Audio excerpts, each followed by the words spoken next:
Top story tonight, Standard & Poor's has placed all of Guam's general obligation and lease bond ratings on a credit watch with negative implications. As Melissa Leon Guerrero reports, that watch is directly related to the $67 million budget shortfall from the Trump tax cuts.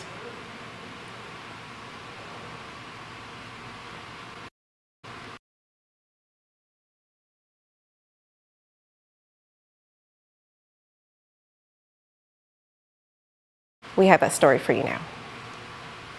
GITA Administrator Jay Rojas says this doesn't mean our credit rating has changed. Rather, it means S&P is using a stronger magnifying glass when looking at how Guam is able to solve its current fiscal crisis.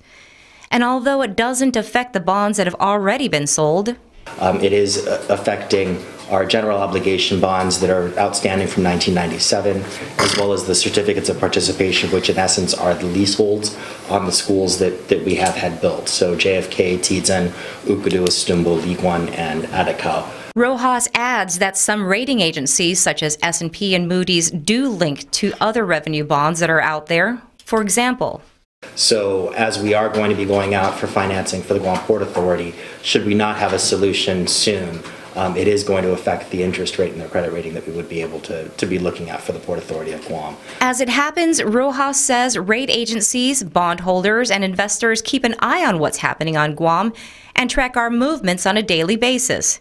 He knows this because GITA fields those inquiries. The report has actually come about because they did ask us some questions about what's going on with the finances, what are the serious situations with the cash, when are we looking at some of the fiscal realignment projects that the governor has actually proposed. So now Guam is in a negative credit watch for the next 90 days. Rojas says a change in our status could happen anytime before then. After a watch status, Guam's rating would either be upgraded or downgraded. Meantime, BBMR Director Lester Carlson says the administration has already begun and is continuing to try to find ways to cut the budget.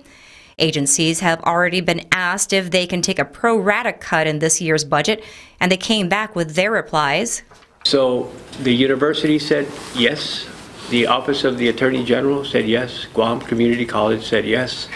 So we're already making adjustments to either their allotments, if they're getting cash disbursements, or if there's allotment control at BBMR, we're already putting those monies in reserve and they can't touch it. Carlson says they've cut about $30 million already in this fiscal year, but that doesn't even come close to the $67 million shortfall.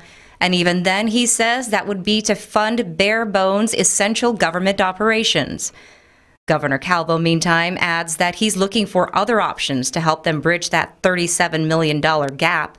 I'm probably going to be sending some legislation over in the next day or two to shorten the furlough process.